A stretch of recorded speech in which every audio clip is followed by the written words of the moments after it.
Hey girl, if you are looking for a way to learn how to actually curb cravings, but that isn't the typical way that tells you to, when you crave some chips, grab some apple slices or some kale and bake it, you need something different than that, then you are in the right place, because in today's video, that is exactly what we are talking about.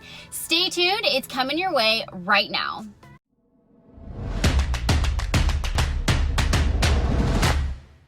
Well, hey y'all, welcome back to my channel. If you've been here for a bit, if you are new, I am super pumped that you are here today. No pun intended, pun totally intended. My name is Lauren, and my channel is all about making beauty easy for the girl who thinks that she can't, both internally and externally. My hope today is that you will consider subscribing and hit that notification bell so that you can get alerts every single time I upload new videos, which is every single Friday, every third Thursday, and every fourth Tuesday of the month. Well, it is Transform Your Body Thursday, the third Thursday of the month, and today we are talking about a really important topic that actually came from someone in my private Facebook group, and if you want to join, I'll put the link down below. It's Reform Tomboy Beauty. But I was asking the ladies in that group, hey, what kind of things on fitness do you guys want to talk about? What do you need to hear? And one of the comments that I got was talking about curbing cravings, and I was like, that is a really good topic, because I know that it's something we all struggle with in our everyday life, whether you're on a nutrition plan or whether you don't really monitor what you're doing too much, but you're trying to learn, that kind of thing. So I was chatting with my husband, and if you've been on my channel for any length of time, you know that my husband and I have an online coaching business, of course, and we ran a personal training studio together for over 10 years that we sold almost 3 years ago. Wow, that's crazy. And we now live in Florida and do everything online, and of course I'm here on YouTube. So we still work with people, and this is like part of our passion, is just seeing people get into better shape. And one of the reasons I wanted to start talking about fitness on my channel is because it's such a big part of my life, and I know that it's really important to everyone else to stay in shape. So I was chatting with him about this topic, and we were just kind of discussing different things. And normally he joins me on Transform Your Body Thursday. He just had a chaotic schedule, so he's not here again this month, but I promise he's coming back soon. And anyway, we came up with some thoughts that we had on, how to curb cravings. And again, not the typical, just find a piece of fruit or a crunchy vegetable. Like, I have heard that my entire life growing up, when I was young, and then of course being into fitness as I got older. And I'm just like, every time I would hear something like that, I just want to roll my eyes and be like, it doesn't work. Like, I'm sorry, if I crave a Snickers bar, nothing is going to satisfy me like a Snickers bar. And I'm a firm believer, and so is Lance, and we teach this in our program. It's why we have so many successful clients. You can't live in a place of deprivation all the time. If you do, that's all you have, and you just feel like that you never can enjoy life. And we did that. We did that for years. We owned our studio. I mean, we taught clean eating. We prepped meals 6 days a week. And then we had 1 day a week that we indulged like crazy. And the sucky part is what, people don't realize is it really is a math equation. And so if you're eating a minimal amount of calories all week, but then on 1 day a week you indulge and you go over on a surplus by, let's just say, 2,000 or 3,000. I tracked one day, and you guys wouldn't believe the amount of calories I consumed in 1 day. It was like 7,000 calories for my small body. You kind of undo everything that you've done for the 6 days prior, so that doesn't work. And then it really sucks. Let's be honest, if you are having a rough day, or if you're having a good day and you just go, you know what I really want today is just, like a sandwich and some chips. We swore off breads and grains for years. Like, we didn't, I can't, it was crazy. I think I went possibly 2 or 3 years without having bread, other than a couple of like random cheat holiday meals, things like that. I don't even know how I did that. I honestly do not know how I did that. It was an absolute disaster. So Lance and I do not coach clients that way. It's not sustainable. And that's really the bottom line, is that it's not sustainable. And can I really be honest with you? Part of life and enjoyment and socializing and being with friends and everything is about food. And while we don't want to just completely focus on like everything being about food, part of enjoyment though does come from the fact that you're like, quote unquote, breaking bread together with your friends or family or whomever, your significant other. And so it really should be something that we should be able to enjoy. I'm gonna sip my pre-workout here because I'm literally going into the gym to get in my last workout of the week as I'm filming this, but I'm gonna sip this while we're chatting. So with all of that, I know that was kind of like a spiel there, but it's just on my heart that you understand that the stuff that I want to teach you here on my channel is really about sustainable living and about having a flexible life and enjoying your life to the fullest. And you shouldn't have to give up every single food that you love in order to do that. So I've come up with 5 different things today that I want to share with you on how you can curb your cravings. And hopefully these help you out, and you can let me know down in the comments which one you thought was the most powerful or actually hit your heart to go, ooh, that's me and I kind of need some help here. So the first one, and this is a given, I've said this a lot in different, with different clients and different videos in Lance and I actually have a free coaching group as well on Facebook that you can join where we talk about this stuff all the time, and he trains in that he trains video trainings all the time in that group, and I'll link that one for you down below too and run it across the screen here so you can find it. But he says this all the time, and we've said it for years, and the first tip is grocery shopping. So when this comment was posted to me about talking about this, Michelle was like, I just wanted to buy all the things from the grocery store. And I should have asked you this, Michelle, in our Facebook group, but were you hungry when you went to the grocery store? I would say mistake number 1 and tip number 1 is this: don't go to the grocery store hungry. It's the worst thing in the world to go to the grocery store and be hungry, because you're gonna fill your grocery basket with 1,000 other things that you really don't need to buy. And it's not to say that you shouldn't buy and enjoy some treats, but if your whole grocery cart is full of just impulses because, girl, that bakery had some fresh cookies today, they had some cupcakes out, and then you saw, like, how you go to Costco and they got all the little samples, and you go to eat lunch at Costco because they got all the samples. Don't do that. Like, it's the worst thing ever. And you certainly, like, if you're eating out at the grocery store like that, you certainly can't really track what you're doing. That's a disaster waiting to happen. But at the same time, you also don't want to buy a bunch of crappy junk food that you weren't even planning to go there for. So that's tip 1. And I would say there's a side tip to that. Let me grab a drink here. My pre-workout, in case you're interested, I'll link it down below, but I get it at Target or Walmart, either one.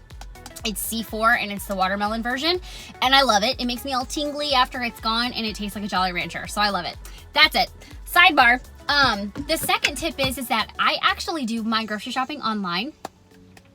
I love that technology has come so far that we now can order our groceries online, drive to the store, pick them up, pop the trunk, somebody loads it, they shut your trunk, and you just drive off. Like, that is my favorite thing to do. I hate grocery shopping. I don't meal prep. I hate it. I hate grocery shopping. I hate all that stuff. So that is tip number 2. Like, maybe try online grocery shopping, because it's really great for me. I have favorites on my grocery apps, and I just go back into the pantry and see what we're out of, and my favorites let me know. Like, so that way, because it's really hard to remember, all the things in the grocery store.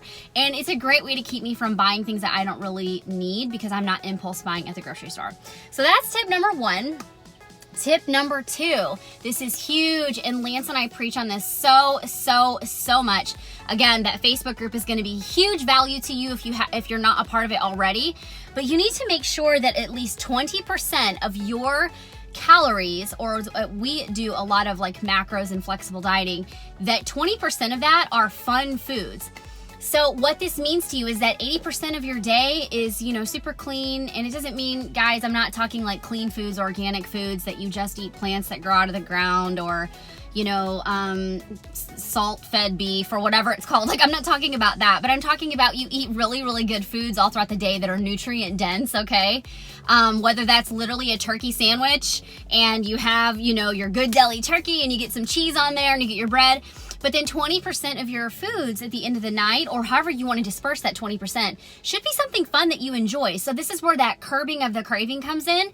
What do you crave every day? Like, honestly, I make room for a candy bar. I'm not kidding you. A full-out candy bar, not a little mini candy bar. I don't do a king size. I don't even think they make king size candy bars anymore. But like a full-out candy bar, I save room for that every day. I either have a Hershey's bar with almonds, I do either a Kit Kat, I also do Reese's Peanut Butter Cups, or a Snickers bar. Like, those are my 4 favorite chocolate, and usually it's chocolate candy bars, and I make sure that I save enough room in my macros to be able to have that. And I usually do it at the end of the night when Lance and I are sitting in front of the TV, kind of like winding down for the evening. That's when I do it. So that is tip number 2, is make sure that your calories have 20% of room for you to have those fun foods, so that when you have a craving, you don't have to be like, crap, I can't have this. Like, there's nothing worse, at least for me. And if I'm alone in this, let me know in the comments if this is not something you struggle with, but I would love to know that I'm not alone. So if you do struggle, let me know, like, hey girl, I hear you.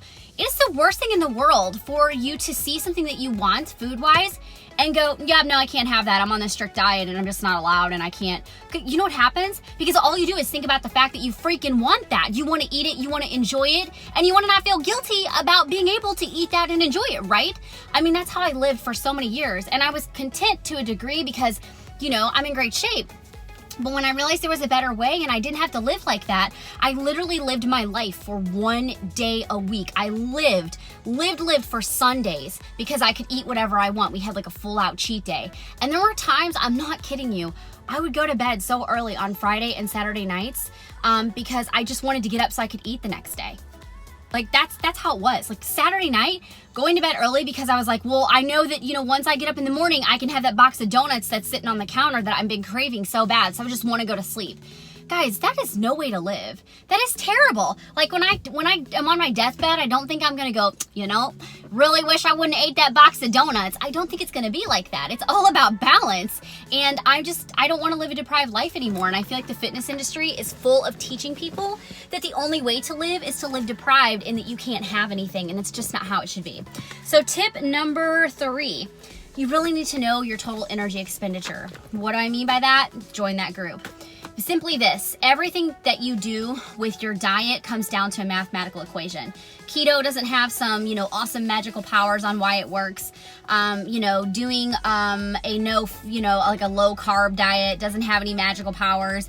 None of that is magical. What's magical about that is that you're creating a calorie deficit. So what it simply means is that your body needs this much to be able to function and you're eating this much, and because you're eating this much, there's a gap, you're gonna lose weight. It's literally math. And so Lance and I have all of our clients, every body has a set amount of macronutrients that are specific to their goals and specific to their body, and it is a mathematical equation. But a lot of people don't even know what their total energy expenditure is, meaning they don't know how many calories they should be consuming a day. They don't know how many calories that they're actually burning every day. They don't know how many calories they're burning in a workout if they're working out 2 to 3 times a week. No one really knows those things. So what I'm asking you is that if you don't know those things, then how do you know that what you're consuming every day is even the proper amount of caloric intake for you? Right? Like that's a good question to ask you, right?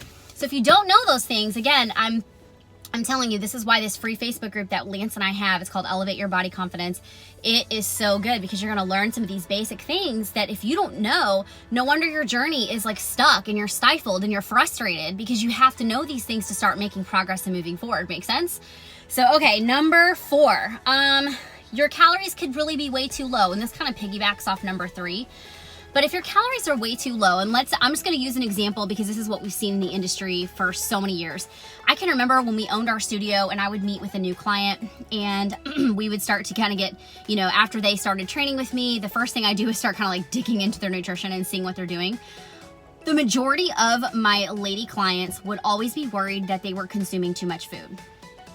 The majority of my lady clients, when I had them write down everything that they were eating and we actually added it up, were consuming so few calories. I don't even know how they got out of their car every day, how they got up and got a shower. Like some of them were consuming just enough calories to keep their body functioning every day without anything. And that's crazy to me that I had clients coming into my studio that I'm training that literally were living off 900, 1,000 calories.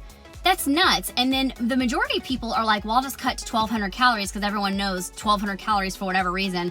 Honestly, don't know if that was a fad or a diet or whatever, but I know there's lots of dietitians out there who are just like, just cut your calories down to 1,200 and you'll start losing weight right away. Yes, you're right. You probably will. Why? Because let's go back to number 3. We've created a deficit. We don't know what our deficit really should be. Like maybe your deficit is actually 1,500, but you've just shot down to 1,200 because that's what you were told to do. Well, again, that's a problem. You don't really know what that is, right? And every person is different because everybody's life is different. So the point is that if your calories are too low, you're not even gonna have room for 20% of fun foods. Because at 1,200 calories, just let's use that as an example, a Snickers bar is 250 calories. Holy cow, man, if I put a Snickers bar in my diet at 1,200 calories, that takes me down to 950 for the rest of the day to eat off of. Girl, that's crazy. Like that, I don't even know how I would even be able to do that, right? So you can't be living at such these tiny, tiny, tiny amounts of calories and then still, first of all, expect not to have cravings. And secondly, if you honor them, then expect to stay in your calorie range. It just doesn't work. So, and listen, telling you to cut out sugar, cut out dairy, and if you cut out sugar, you'll eventually stop craving it, and blah, blah, blah. Guys, again, we can talk about fad diets if you want. Like Lance and I can get on here and seriously school some people on diets and fad diets. But the point is that stuff is useless. It really is useless. So if you want more information about that, or you guys want us to do a video, then let me know in the comments. We're happy to put one together. We feel very, very strongly and are very, very passionate about our approach to nutrition versus the entire fitness community and world, okay? So that's all I'm gonna say on that, because otherwise I'll get on a soapbox and nobody wants that. Okay, what else did I put here? Oh, so if you're eating calories too low and you're feeling deprived, probably what it's time to start thinking about is starting to gradually increase your calories, because your metabolism is crashed. It's broken. Like, that's literally what is happening. And so when I was giving that analogy a second ago, and I'm like, oh, well, you go down to 1,200, but what if your deficit is actually 1,500, but you're way down here? The problem is that when people crash diet all the time, it affects your metabolism. And people say, oh, I've gotten older, my metabolism's gotten slower. No, that's really not the issue. The fact of the matter is that you've done things your entire nutrition life that have caused your metabolism to honestly just stop functioning. And that's what happens. It's damaged and it has to be repaired. And there is a method, a mathematical and scientific method on how to repair the metabolism. And we do this all the time with clients. A lot of people have damaged metabolisms because they go and they jump on these diet trains, these fad trains. I mean, I remember the HCG diet was so popular years ago, and I just cringed when somebody would come and tell me they were doing that diet. Does anyone really remember this? If you do, let me know down in the comments. But that diet was literally, someone was eating 500 calories a day. First of all, that's not even enough calories for your body to function and do what it does. You're not allowed to work out. Well, duh. If you're eating 500 calories a day and you're not allowed to work out, well, there's a reason for that. You can't burn any other calories because you are living at a really low amount, right? And you're taking some pill to help you lose weight, and people thought it was all in this HCG. No, you are eating 500 calories a day. Your body is at such a deficit, it has no choice but to lose weight. And the thing is, when you're losing weight, do you want it to be temporary or do you want it to be permanent? That's the real question here. And everybody's always looking for this quick fix and simple solution, and it's not. You can't just take a pill. You can't just cut your calories. You can't just jump on a fad train, diet train, or whatever the newest crazy thing is that people are, all amped up on is, and expect to have long-term success. Why? It is not sustainable. Because as soon as you jump off that train and you jump back onto your old train, or you start reintroducing carbs, your body starts freaking out and you start gaining, because again, we're going back into caloric surplus. And what's happening is the metabolism doesn't know what the heck is going on. It's like, well, she stole all these calories from me, and so then I lost all this weight. Well, now she's giving me all these calories, and now I've maintenanced myself to only to be able to survive all this tiny amount of calories, and now she's giving me this many. So guess what happens? You start putting all that weight back on. Is this making sense? Like, this is why this is so important for you to learn and to know if you want success in your fitness journey. Okay, I'm really getting on a soapbox, and I'm sorry, it wasn't planned to be this way, but I just get pumped up talking about this stuff because it's life-changing, and I want to see you change your life, and I want you to be happy, and I want you to be healthy, and I want you to enjoy your life and food, okay? All right, so that was number 4. And then the last one is simply this. With craving your cravings, make sure that your nutrition is not a punishment type thing. And what I mean by this is that a lot of people look at their diet as like they're living this way. For instance, this is how I looked at it when we did clean eating. I felt like I was punishing myself 6 days a week. So Monday through Saturday, I ate super duper clean. Again, this was when I was living with no breads, and I ate, pretty much I didn't even really eat processed foods. Like, I don't even think I ate like sliced cheese and things of that nature, which is just crazy when I think about it. Calorie versus calorie. Ugh. Okay. So no soapbox. I'm done. I promise. But my diet was unfortunately, a punishment. And so what I would do is, like, I was punishing myself for 6 days, and then on the 7th day, when I finally got to eat what I wanted, it was like this reward for living through the punishment. Girls, this is not a healthy way to live. Like, first of all, again, we're back to that same word, sustainability. It wasn't sustainable. I did it for several years because I thought it was the only way. And the thing is that there is a better way. And if you are on a diet plan and you're not enjoying your life, then there's a problem with that. And so anytime that you actually cave in, you cave in and you eat because you're having a craving or because you want something, what comes with that? Guilt, shame, crap, now I've fallen off the wagon, and you've done this. You've eaten something bad, had a bad meal, and you directly get on the scale and you see that you're up 5 pounds, and then you're freaking out. And guess what? You probably know in your heart, maybe you don't, I'm gonna tell you, that weight is not real. But like, that's what happens, and you're on this vicious negative cycle thinking you can't do it and something's wrong with you and you're not disciplined enough and you're not this. None of those things matter. What matters is that you're not doing something that is sustainable for life. And that's the whole message behind this video about curbing. I keep wanting to say curbing your cravings. You shouldn't really have to, okay? I'm not saying that you shouldn't say no to things. That's not what I'm saying. If you're craving, to eat 20 Snickers bars, we've got some deeper things that we need to talk about. But whenever you are having cravings of things and you want to enjoy something, there should be nothing wrong with that. And if there is something wrong with that, then we might need to have a different conversation. Because that means that you've got some mindset issues on what nutrition really looks like and what diet looks like that are absolutely wrong, and they're harmful to you. They're not only harmful to you physically, they're harmful to you mentally, and you're never going to get where you want to go on your journey. So I hope this has helped you today. I hope it's made some sense.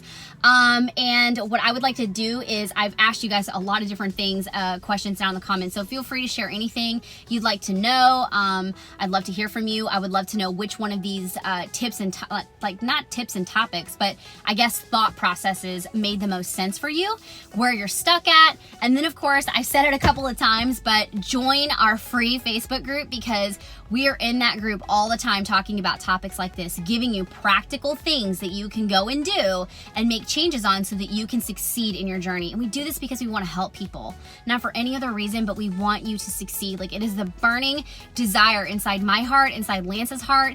And I know if you've been on my channel, you know this. I want to see you win, and I want to see you win in every capacity of your life. And obviously my husband, as an online life coach and a fitness coach, that's his desire too.